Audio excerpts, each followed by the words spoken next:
अस्सलाम वालेकुम दोस्तों, तस्वीर मेरा पंजाब टीवी तो मैं तुहाडा मेज़बान मुहम्मद लतीफ़ कर माशाअल्लाह जी दोस्तों भरावां वास्ते दो जनाब बाखड़ियां मझां मझ नंबर एक जी वीरां दोस्तों के सामने जनाब 7 महीने की सूई बच्चा नहीं है और जनाब मझ के थले जो दुध है 2 टाइम का मालिक कहते कि जनाब 9 लीटर भाड़े तो मिलती जनाब तकरीबन 20 तो 22 दिन की गब्बन हुई। बाकी जनाब असी वेली करके जनाब देनी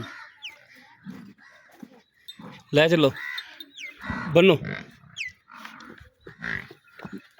जनाब डिमांड इसकी मालिक जोड़ा है 5,90,000 कर रहे हैं, कमी पेशी हो जाएगी।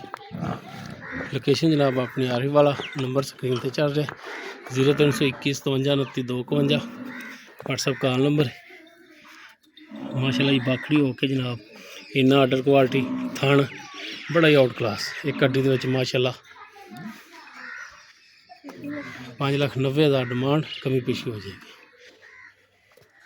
ये जी मझ नंबर 1 और उस बाद जनाब मझ नंबर 2 ये जनाब 3.5 महीने की बकौल मालकां की जनाब ये गब्बन है ये वारा जनाब दूजा सूई दुध जनाब 11 लीटर इसके थले 2 टाइम का यह भी पाड़े तो जनाब मिलती भाई खोलिया जी इन इवें सीधा ले जाओ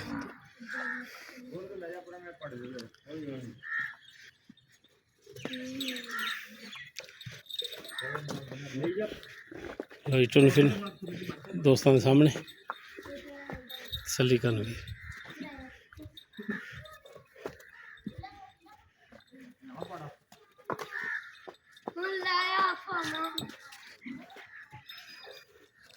जी मझ नंबर 2 दुध 11 लीटर 3.5 महीने की गब्बन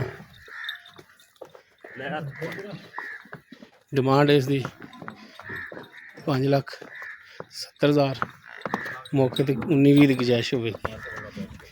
दोनों जानवर वीरों दिखाते हैं दोनों की जी डिटेल सी वीरों की नज़र सामने करती। लोकेशन आरवी वाला 0321 57 29 251 व्हाट्सएप कॉल नंबर है। वीडियो वीरों पसंद आवे लाइक शेयर लाजमी करा जी। मिलने एक नवी और बेहतरीन वीडियो नाल। अल्लाह हाफिज़।